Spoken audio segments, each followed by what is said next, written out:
first time conference, so glad to be in the hot seat. Yeah. I wanted to go into a deeper discussion about the vortex.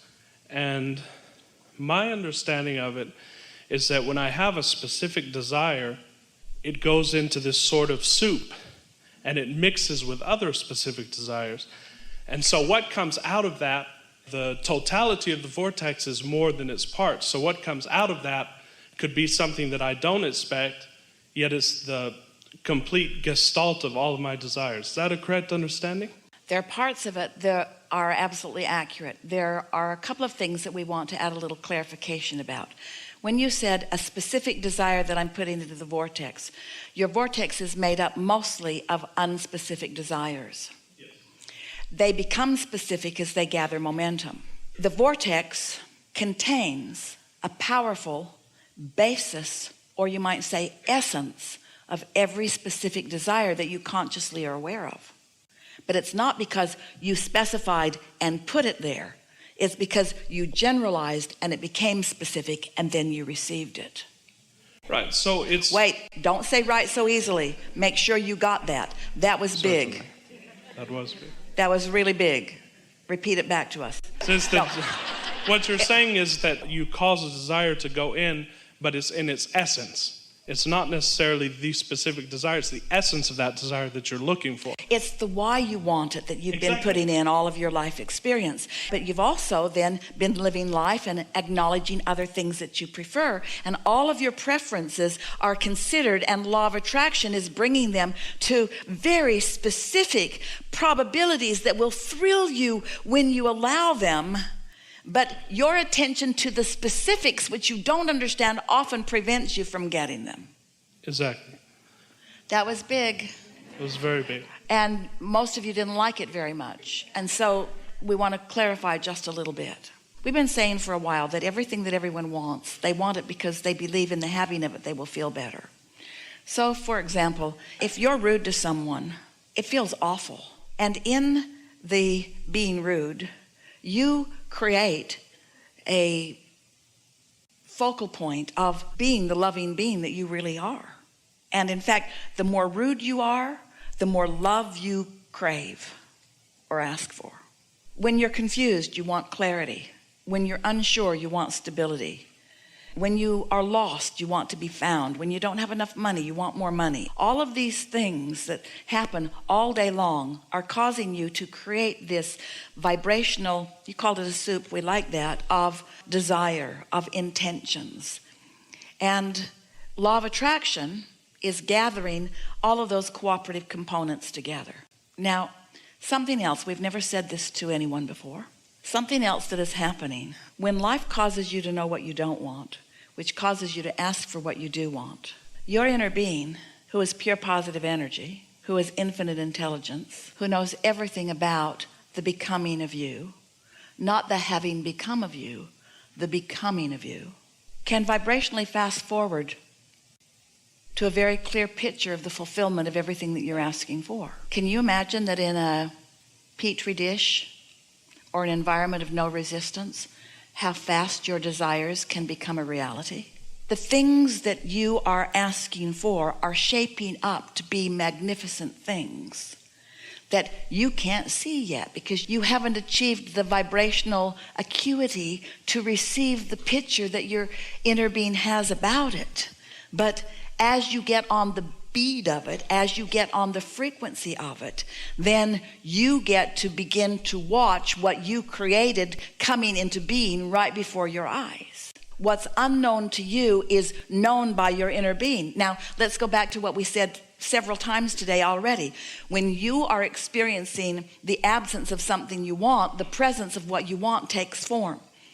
But you can't see the presence of it because you're focused upon the absence of it. When life shows you a problem, you create a solution, but you can't see the solution. But that doesn't mean it isn't there, and that doesn't mean that your inner being doesn't know that it's there. We can turn this into more positive sound. What it does mean is that what you're asking for is in the state of becoming, and that's just a given. You don't know it's a given. We keep telling you it's a given because we see it, so for us it is a given. Things that you want are a given. You just gotta stop focusing upon their absence in order for them to come into awareness or perspective for you. We're way out there, friends, and if you followed us, you're as far on the leading edge as any human has ever been. So what we're really talking about, and we'll hear you in a moment, what we're really talking about is the relationship between you, the creator, and you, the creator. We're talking about the different parts that we are all playing in each other's experience for the creation of all of this. When you know you don't want it, here it is. When you are experiencing the absence of something, you feel empty about something, its opposite is created in that moment, which is so new unto the universe that you couldn't possibly recognize it. It's in the very, very early stages, but Source knows, Source sees, Source tends to it, Source focuses upon it, Source knows it and continues to know it until you know it.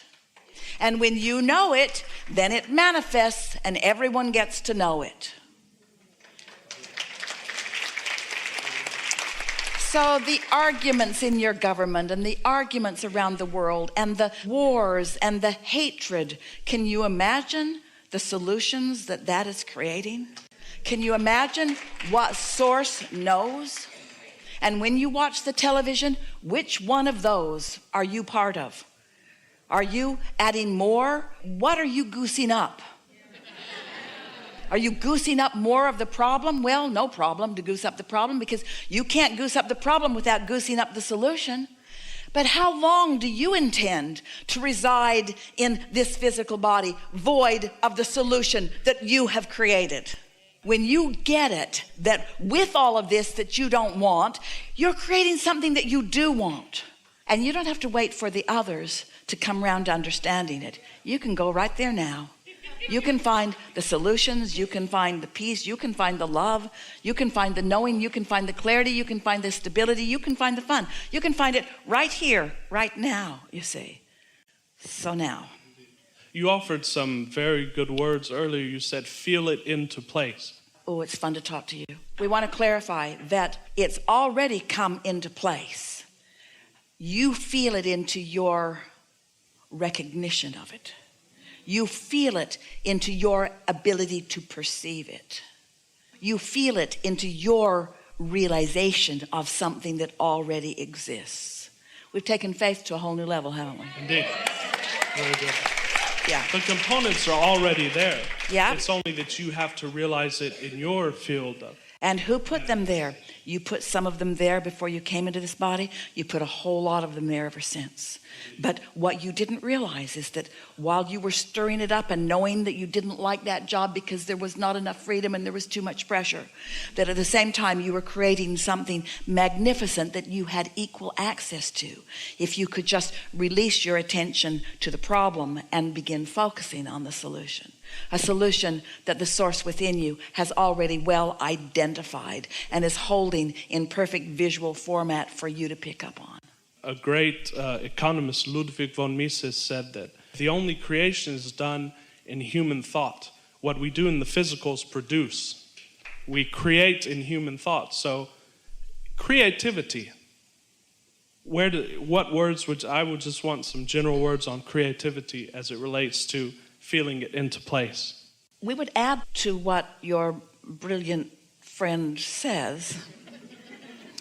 It's an interesting journey that we take you on even today, because you're focused upon the production in the terminology that you just offered. You're focused upon the manifestation, the manufacturing, the stuff, the creation. And we want to take you from that leading edge, there's no ending point, but out there on that toward the end of the becoming, where the thoughts are actually becoming the things or the production. We want to bring you back to the vibrational essence of it. And we don't want you ultimately to make a distinction between any difference between this part of the becoming and this part of the becoming and this part of the becoming and this part of the becoming and this part of the becoming and this part of the becoming, because in truth it is all production. Because until someone's realized it, there is no motion forward. We're speaking from our point of view to you who's standing in the middle of your point of view. And until you realize it, it isn't anything that's physically manifested. We can know everything that we know, and we know everything that we know. We know everything that is about the vibrational essence of everything. But the whole point of you all being here in this physical environment is because creation wants to manifest in a way that it can be fully realized by those who are creating it. The seeing, hearing, smelling, tasting, touching of creation matters really, really, really a lot. We're not for a moment wanting to get you to go into the vortex where we all just feel things and we meditate and we feel the vibration of things and there's this nebulous stuff and we all feel good. That's part of the process, but that's not what our intention is for you. Our intention is take this step so that you can go all the way to the production part of it. And thought is the essence of all of that, all of that, all of that, all of that, all of that. Because before it turns to any kind of reality that you can acknowledge as reality, there has to be realization of it. And the realization is all thought.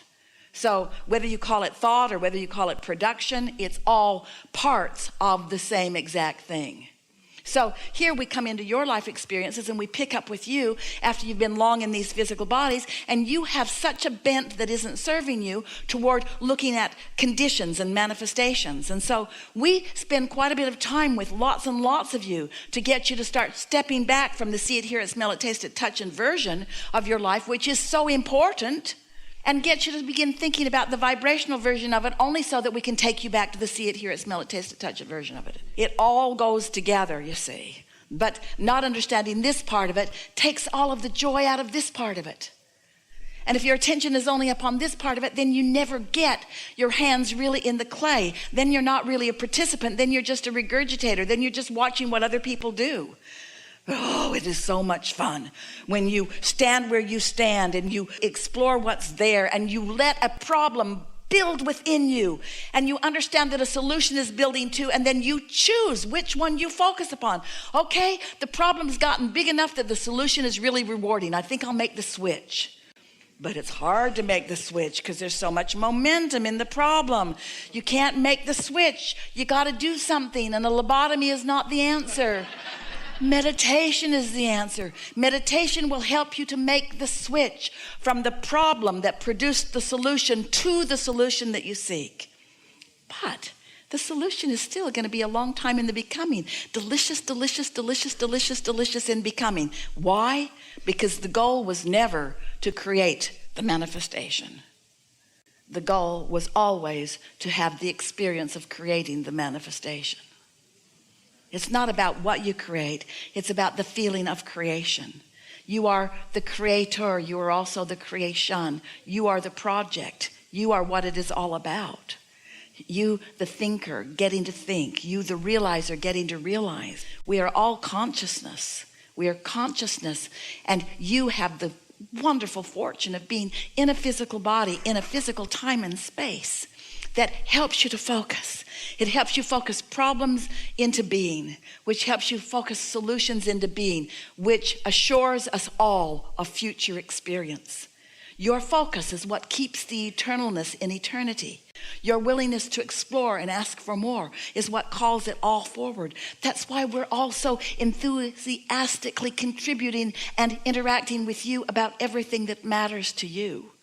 You have never been alone. And now you know that you're not alone. Maybe you'll relax a little and listen for some of the stuff we know. The stuff that we know that is about the stuff that you're asking about. And we're not talking through this format called Esther. We're talking about through your own receiving mode that comes to you through your own quieting of your own mind. We haven't used this word today, but it is the key word in all of this. Satisfaction, the feeling of having moved forward and then letting yourself catch up to where you've moved to. That feeling of satisfaction, of coming into alignment with who you really are. Don't forget to leave a positive message and subscribe.